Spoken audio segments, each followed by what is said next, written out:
Good afternoon and welcome to Storytime at Stepping Stone School. Today we are reading Stone Soup by Marcia Brown.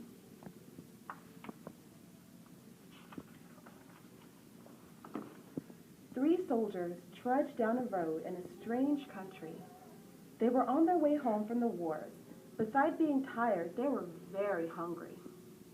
In fact, they had eaten nothing for 2 days. "How I would like a good dinner tonight," said the first. "And a good bed to sleep in," said the second.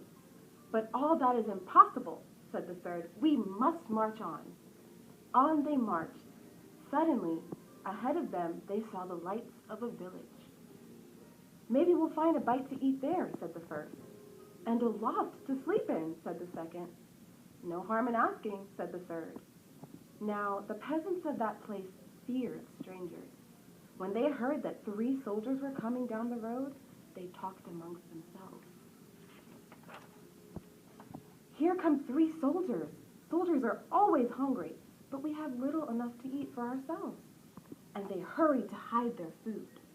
They pushed sacks of barley under the hay in the lofts. They lowered buckets of milk down in the wells. They spread old quilts over the carrot bins. They hid their cabbages and potatoes under the beds. They hung their meat in the cellars.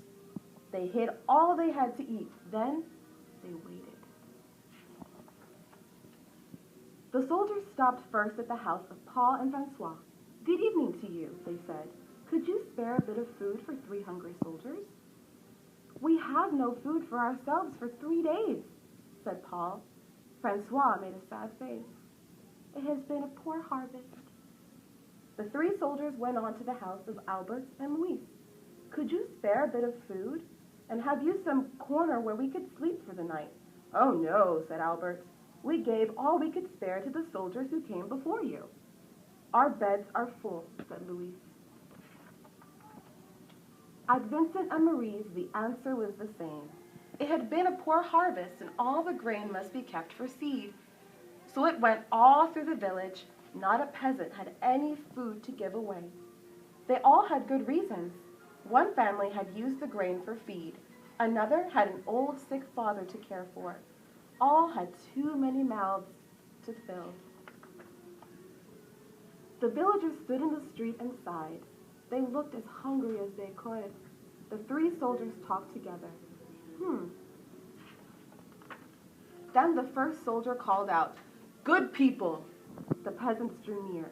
"We are all 3 hungry soldiers in a strange land. We have asked you for food, and you have no food. Well then, we'll have to make stone soup." The peasants stared. Stone soup?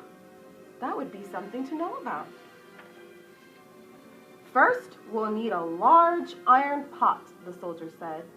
The peasants brought the largest pot they could find. "How else to cook enough?" "That's none too large," said the soldiers, "but it will do. And now, water to fill it and fire to heat it." It took many buckets of water to fill the pot. A fire was built on the village square, and the pot was set to boil.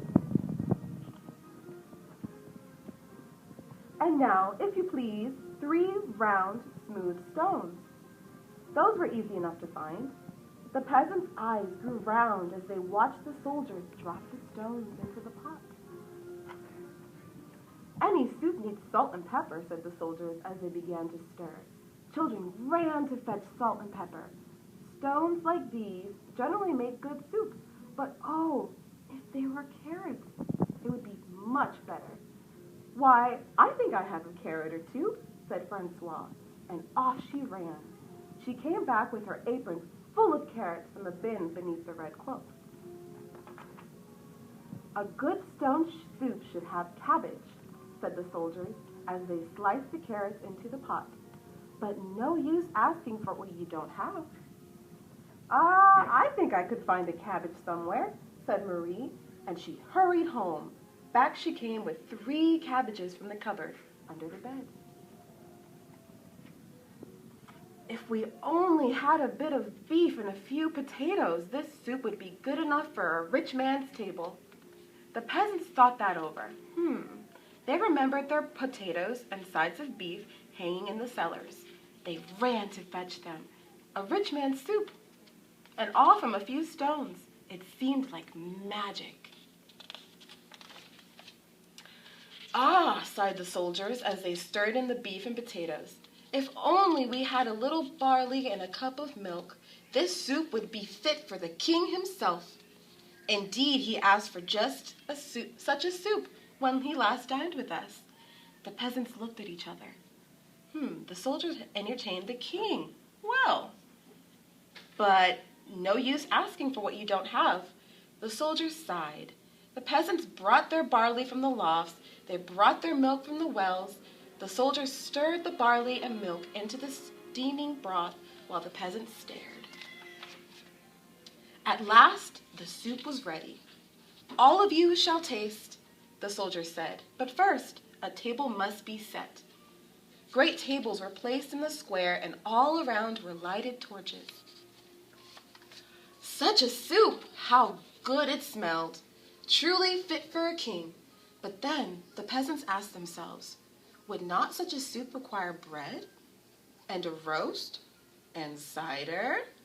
Soon a banquet was spread, and everyone sat down to eat. Never had there been such a feast. Never had the peasants tasted such a soup. And fancy, made from stones. They ate and drank and ate and drank, and after that they danced. They danced and sang far into the night. At last they were tired. Then the three soldiers asked, is there not a loft where we could sleep? Let three such wise and splendid gentlemen sleep in a loft? Indeed, they must have the best beds in the village. So the first soldier slept in the priest's house. The second slept in the baker's house. And the third soldier slept in the mayor's house. In the morning, the whole village gathered in the square to give them a send-off. Many thanks for what you have taught us, the peasants said to the soldiers. We shall never go hungry now that we know how to make soup from stones. Oh, it is all in knowing how, said the soldiers, and off they went down the road. Such men don't grow on every bush. The end. Thank you.